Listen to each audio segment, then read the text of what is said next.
नमस्कार। एकेएन TV India सभी दर्शकों को हमारा नमस्कार। आज केसरी जी और मैं दो वॉलंटियर्स हैं। हम आपका न्यूज़ संक्षिप्त में आज का देने की कोशिश करेंगे। मैं शुरू करता हूं दिल्ली का समाचार। प्रियंका कक्कर हमारा नेशनल स्पोक्स पर्सन है, तो उन्होंने ये जो इंसिडेंट हुआ था गार्गी कॉलेज में, हुआ क्या था 2 दिन पहले। गार्गी कॉलेज एक गर्ल्स कॉलेज है दिल्ली में। वहाँ एबीवीपी का गूंस, जो गुंडे लोग, गेट को जबरदस्ती खोल के अंदर चले चले आए थे।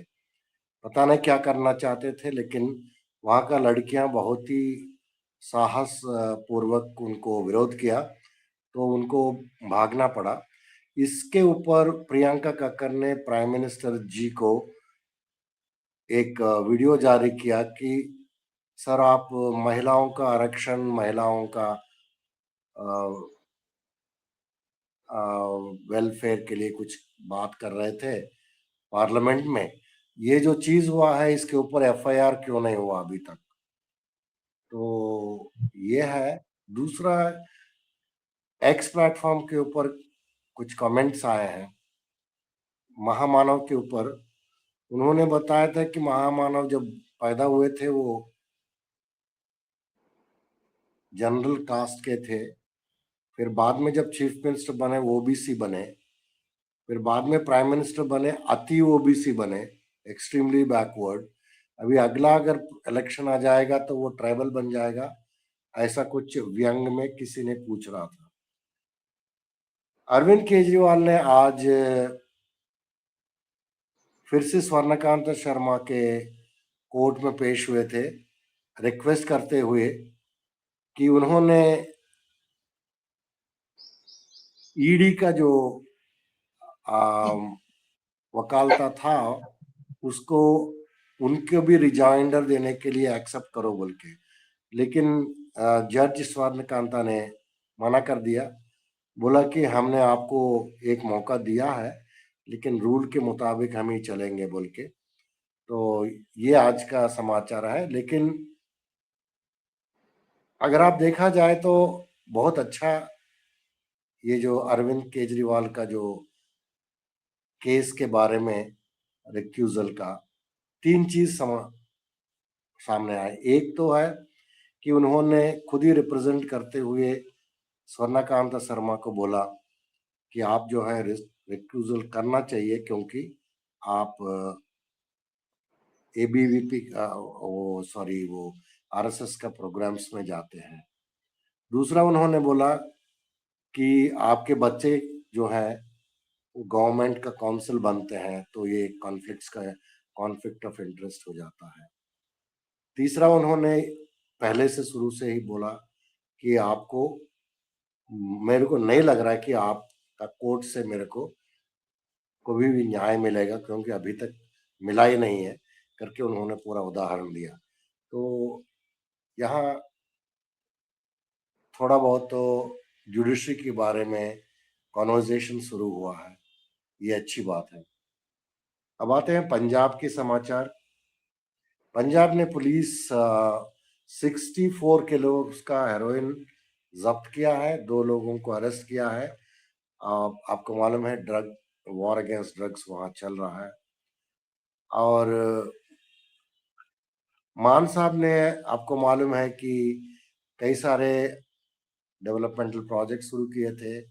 एक ये है कि 1350 करोड़ का एक स्पोर्ट्स इंफ्रास्ट्रक्चरल प्रोजेक्ट शुरू किया है। इसमें एशियन चैंपियनशिप ट्रॉफी पहली दफे पंजाब में होने वाला है। मोहाली को 20 करोड़ का डेवलपमेंट पुश दिया गया है। इसकी तरफ से कई सारे जॉब्स लिए जाएंगे। उसमें सीवेज पाइपलाइन का काम है ग्रीन एनक्लेव में, और पंचायत लैंड को वहाँ एक सीवेज ट्रीटमेंट प्लांट बना रहे हैं उसमें, पंचायत का लैंड में। मुदियान साहब एक मिनिस्टर हैं, उन्होंने लॉन्च किया था 1.74 करोड़ का रोड प्रोजेक्ट में। और बलजीत कौर, डॉक्टर बलजीत कौर एक हमारे पंजाब के मिनिस्टर हैं, उन्होंने 352 करोड़ का एल्डरली पेंशन स्कीम बुजुर्ग के लिए वो शुरू किया है। एक तंडा में 150 करोड़ का डेवलपमेंट काम शुरू किया गया है, इसको भी भगवंत मान जी ने इनॉग्रेशन किया। इसमें मॉडर्न रोड इंफ्रास्ट्रक्चर होगा, हाई लेवल एक ब्रिज बनेगा और कई सारे हेल्थ फैसिलिटीज भी बनेगा। ये सभी के लिए ये काम होगा। और एक सत्कार घर, ये बुजुर्ग लोगों के लिए ओल्ड एज होम बनाया गया है, ये मानसा में बना है। 9 करोड़ का इन्वेस्टमेंट से ये फ्री में जो बुजुर्ग हैं वो रह सकते हैं वहां। अब हम बताएंगे कि सूरत में क्या हुआ। सूरत में एक महिला ने डिमांड किया था, जब वो लोकल बॉडी इलेक्शन जब हो रहा था, एक बीजेपी का नेता ने आया था, वो कुछ बोलना शुरू किया, उसके पहले ही महिला ने पूछा पिछले 30 साल से आपने क्या किया, अब गिनाओ मेरे को। तब वो नेता जो है वहां से बिना जवाबदेही दिए भाग गए। मैं केसरी जी से निवेदन करूंगा, उन्होंने आवश्यक समाचार हमें सुनाए। इसके पहले सिर्फ 2 चीज मैं बता के उनसे रिक्वेस्ट करूंगा। पहला, अभी बंगाल में इलेक्शन होने वाला है असेंबली का, वैसे ही तमिलनाडु में भी, और केरला में लोकल बॉडी इलेक्शंस। यहाँ के जो वोटर्स को मैं आपकी न्यूज की तरफ से निवेदन करना चाहता हूँ, आप वोट देने के पहले पिछले 12 साल से बीजेपी का जो गवर्नेंस में क्या हुआ, आप समझ के वोट दीजिए। बीजेपी का गवर्नेंस में आप मान लीजिए 16 अप्रैल 2013 और मान लीजिए उसको रेट्स को कंपेयर करेंगे 16 अप्रैल 2026, तो इन सालों में यूएस डॉलर जो है 54 था, 92 रुपीस हो गया। एलपीजी सिलेंडर 410 था, वो 913 हो गया। पेट्रोल 66 था, 94 हो गया, मैं अप्रोक्सीमेटली बोल रहा हूँ। डीजल 48 था, अभी 87 हो गया। तो इतना महंगाई 70%, 122%, 43% और 80% हर चीज बढ़ गया है। ये देख के आप वोट दीजिएगा, ये हमारा विनती है। केसरी जी, आप बताएंगे, आपके पास। जी नमस्कार सबको। Thank you Raj sir. मैं आवश्यक समाचार पढ़ती हूँ। मणिपुर में अभी 17 अप्रैल की बात है, रात को 10 बजे इतने सारे लोग इकट्ठा होके मशाल हाथ में लेके बहुत आगजनी और गोलीबारी हो रही है और बहुत विपरीत स्थिति बन गई है मणिपुर में।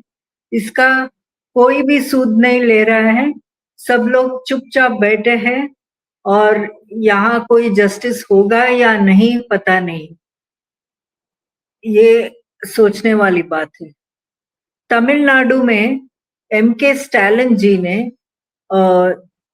अप्रैल 16 को एक डिलिमिटेशन बिल जो लाया गया, उसको आग लगा के भस्म कर दिया और उन्होंने इसको एक काला कानून बताया। और ये पूछने लगे कि क्या ये सेंट्रल गवर्नमेंट ये समझती है कि वो अपने ही स्टेट में शरणार्थी की तरह रहे, क्या ये समझती है? बीजेपी लोग। आईआईटी दिल्ली का एक रिपोर्ट आया है जहां ये मेट्रो का जो विस्तार किया गया है, 250 बिलियन डॉलर्स खर्च करके मेट्रो लगाया गया है सब जगह।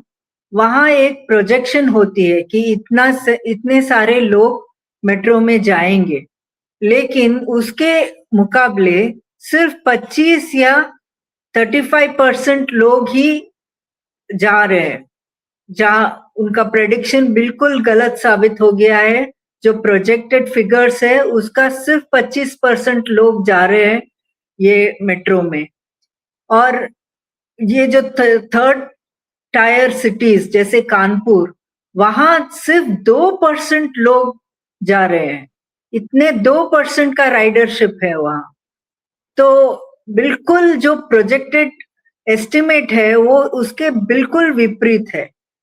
और चेन्नई में तो 37% खाली है फर्स्ट फेज में।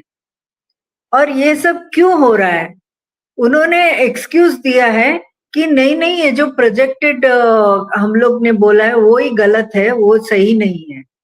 और दूसरे बताया है कि दाम बहुत महंगा कर दिया है मेट्रो का। और तीसरा ये है कि फ्रीक्वेंसी कम है।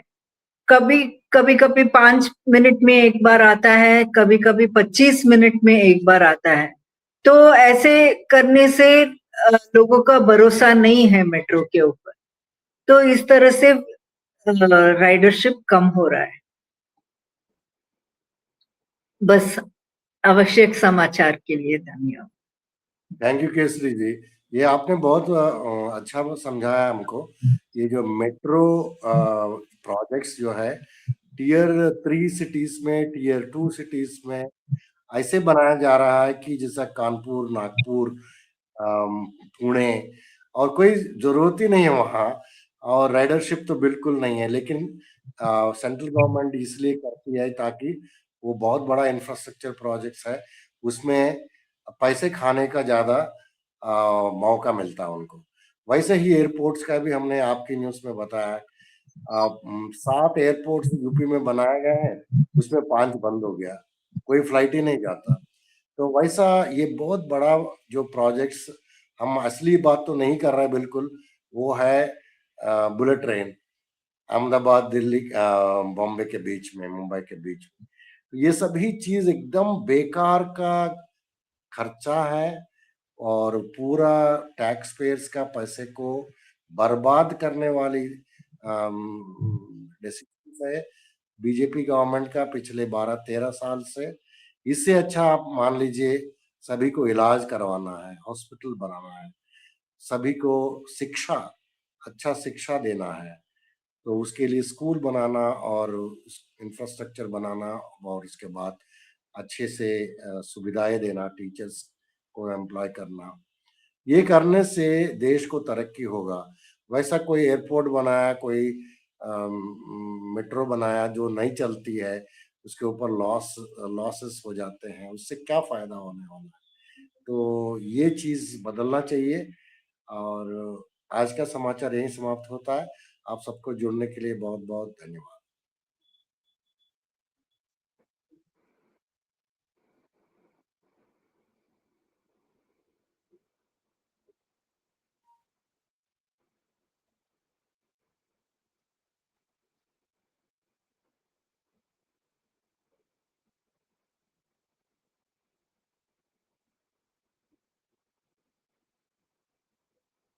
लगता है हमारे हर्ष कहीं चले गए हैं, तब तक हम और कुछ बातें करेंगे।